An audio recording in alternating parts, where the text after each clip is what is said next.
मैंने तीनों चुनावों को देखा है। हर चुनाव में हमने सदस्यता शुरू करी थी। आज भी ये चौथा चुनाव है।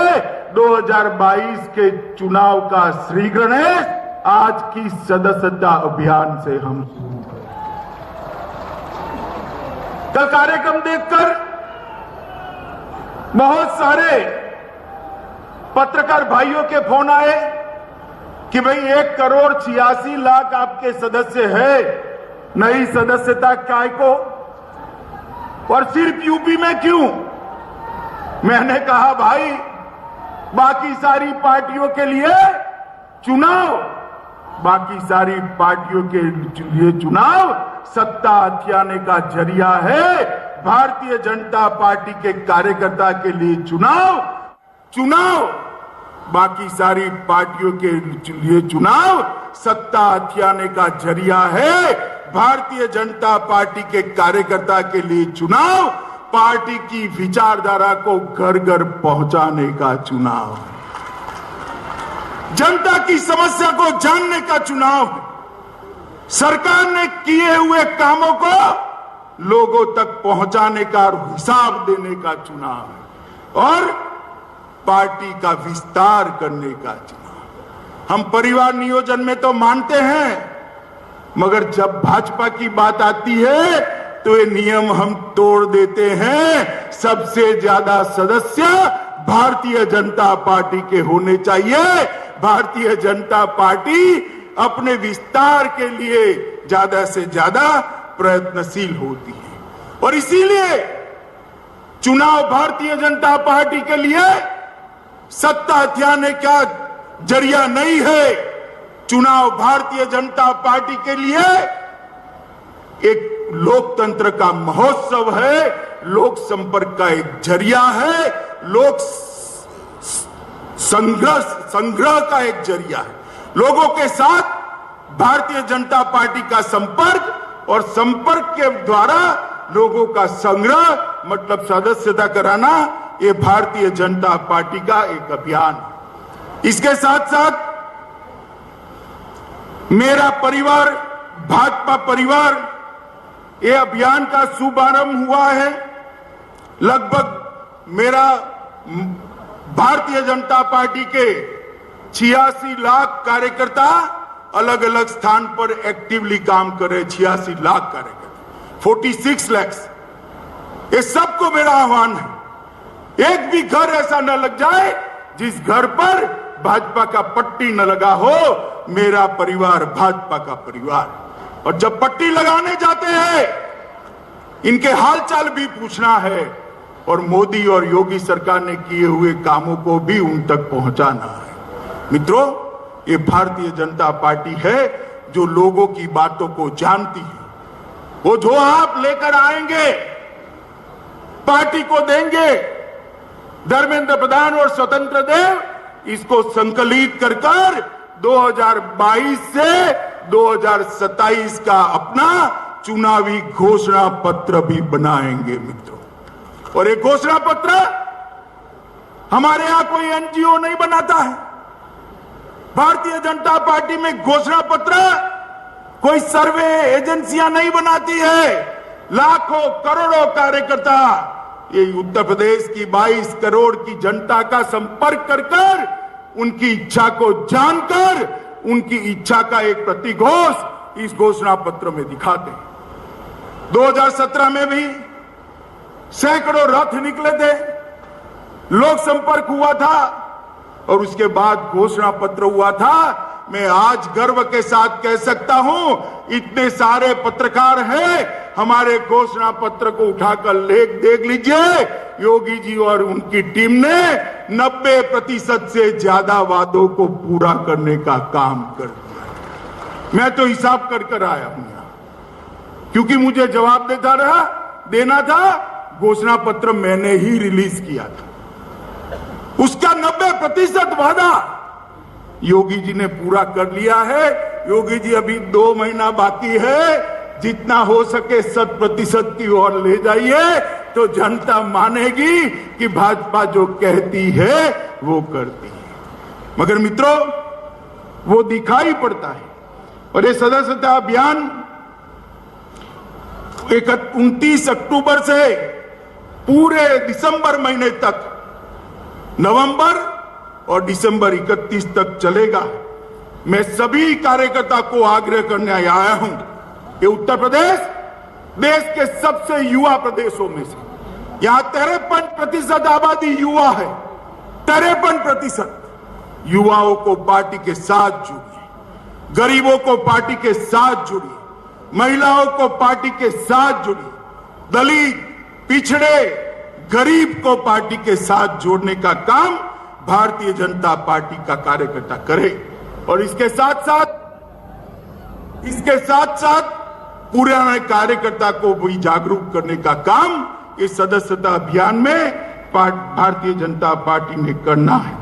मित्रों, आज दीपावली के अवसर पर मैं उत्तर प्रदेश के सभी कार्यकर्ता और उत्तर प्रदेश की जनता को इसकी बधाई देना चाहता हूं, अग्रिम बधाई देना चाहता हूं। मगर साथ साथ उत्तर प्रदेश के सभी घर पर मेरा परिवार, भाजपा परिवार का तोरण द्वार से सजाकर आप यूपी भाजपा को समर्थन करिए, ऐसा भी मैं आह्वान करने आया हूं। और मित्रों, ये अभियान एक क्रांति और चेतना के रूप में उभरेगा। उत्तर प्रदेश के अंदर कई साल तक ये सपा सपा का खेल चलता रहा और उसने उत्तर प्रदेश को बर्बाद करके रखा। उत्तर प्रदेश और की कानून और व्यवस्था की स्थिति कैसी थी, मेरा तो खून खौल जाता था। पश्चिमी उत्तर प्रदेश से कैराना से पलायन शुरू हुआ था। यहां लखनऊ के हुक्मरानों का नींद नहीं उड़ता था। आज मैं कहने आया हूं, उत्तर प्रदेश के अंदर किसी की हिम्मत नहीं है पलायन करने की। पलायन कराने वालों का पलायन हो चुका है। हर जिले में दो तीन बाहुबली थे। दूरबीन लेकर मैं ढूंढता हूं, कहीं पर बाहुबली दिखाई नहीं पड़ता है। भाई कहे पर बच्चियां घर से बाहर नहीं निकलती थी। मेरठ में यूनिवर्सिटी होने के बावजूद किराए के घर में रहकर दिल्ली में अपनी पढ़ाई करनी पड़ती थी। सलामती नहीं थी। आज कोई भी त्योहार हो, छठ का हो, दीपावली का हो, 16 साल की बच्ची गहने लादकर स्कूटी पर रात को 12 बजे भी यूपी की सड़कों पर निकल सकती है, कोई डर का। ये परिवर्तन केवल और केवल भारतीय जनता पार्टी कर सकती है। मोदी जी ने इतने विशाल प्रदेश के अंदर, इतने विशाल देश के अंदर हर घर में बिजली पहुंचाने का काम किया है। भाई धर्मेंद्र भाई यहां बैठे हैं, पेट्रोलियम मंत्री थे, मैं पार्टी का अध्यक्ष था। मोदी जी ने घोषणा कर दी कि हम देश के हर गरीब के घर में गैस पहुंचाएंगे। अखबार वाले मजाक उड़ाते थे, मखौल उड़ाते थे। 11 करोड़ गैस बांटना कोई बच्चों का खेल है? हाँ भाई, बच्चों का खेल नहीं था, मगर हमने कर दिखाया। आज मैं गर्व के साथ कहता हूं, हर गरीब के घर में गैस पहुंचाने का काम, 11 करोड़ गैस पहुंचाने का काम हो चुका है। हर गरीब के घर में शौचालय पहुंचाने का काम समाप्त हो गया है। अब गरीब के घर में बिजली पहुंचाने का काम समाप्त हो गया है।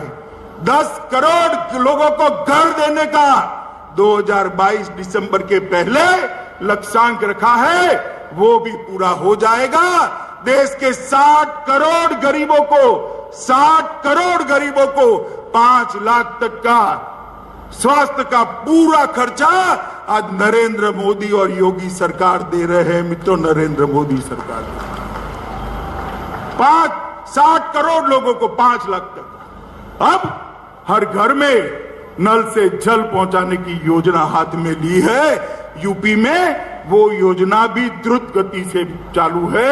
मुझे विश्वास है 2022 में फिर से हम 300 पार करने वाले हैं और योगी जी के नेतृत्व में नल से जल की योजना भी यहां समाप्त होकर रहेगी। मित्रों, एक बहुत बड़ा परिवर्तन उत्तर प्रदेश के अंदर, देश के अंदर नरेंद्र मोदी जी ने और योगी सरकार ने करने का काम किया है। 2019 में आप लोगों ने भारतीय जनता पार्टी को फिर से आशीर्वाद दिया। मैं तो मानता हूं, मैं तो ऋणी हूं। 14 में मैं इंचार्ज था, 19 में अध्यक्ष था। मैं ही झोली फैलाकर आया था यूपी के सामने। यूपी के बगैर भाजपा की सरकार नहीं बन सकती, मैंने कोई छिपाया नहीं था। मैंने कहा था दिल्ली का रास्ता लखनऊ होकर जाता है। मित्रों, दोनों बार भोले शंकर की तरह यूपी की जनता ने हम पर कृपा कर दी और 2/3 बहुमत से भाजपा की सरकार। मोदी जी दोनों बार पूर्ण बहुमत के साथ जीते हैं, तो उसका पूरा यश उत्तर प्रदेश की महान जनता को जाता है। और मित्रों, देखिए, मोदी जी हैं, आप जो उनको देते हैं, आशीर्वाद देते हैं, उत्साह देते हैं, वोट देते हैं, वो 3 गुना कर वापिस देते। ये पूरे सभागार में हजारों लोग बैठे हैं। मुझे बताओ, किसी को कल्पना थी कि आपके जीते जी अयोध्या में राम मंदिर का दर्शन होगा? किसी को थी? आपने दोबारा 2/3 बहुमत दिया। मोदी जी ने राम जन्मभूमि का शिलान्यास कर दिया। देखते देखते आसमान को छूने वाला रामलल्ला का मंदिर हम वही बनाएंगे। ये अखिलेश एंड कंपनी 2014, 17 और 19 में हमें ताने लगाती थी, मंदिर वही बनाएंगे, तिथि कभी नहीं बताएंगे। अखिलेश बाबू, तिथि बताना नहीं, मंदिर की नींव भी डाल दी है। आप तो 5,000 रुपया देने से भी चूक गए।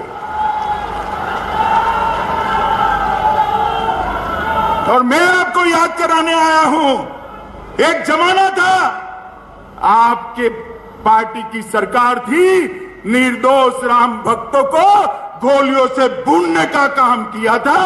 आज वही यह सरकार, वही राज्य है और रामलल्ला शान के साथ एक गगनचुंबी मंदिर के अंदर विराजमान होने वाले हैं। कोई नहीं रोक सकता। ये फर्क है परिवारवादी पार्टियां और भारतीय जनता पार्टी के बीच। मित्रों, भारतीय जनता पार्टी का एक चुनावी घोषणा पत्र का हमेशा का वादा रहता था कि कश्मीर से हम धारा 370 को हटाएंगे। श्यामा प्रसाद मुखर्जी ने, हमारे पहले राष्ट्रीय अध्यक्ष जी ने इसके लिए अपने प्राण का बलिदान जम्मू कश्मीर की भूमि पर दिया।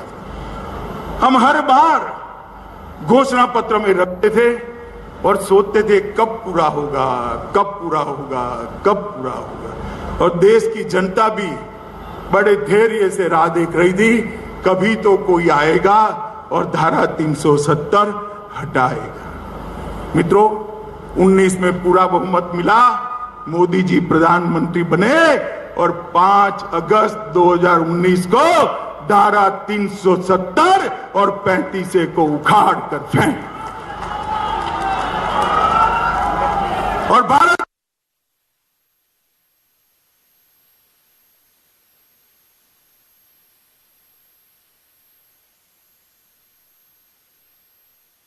में हमने वादा किया था उत्तर प्रदेश।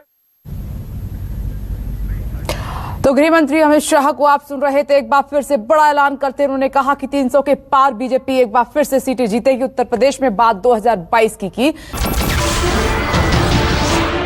नमस्कार, मैं हूं मानक गुप्ता।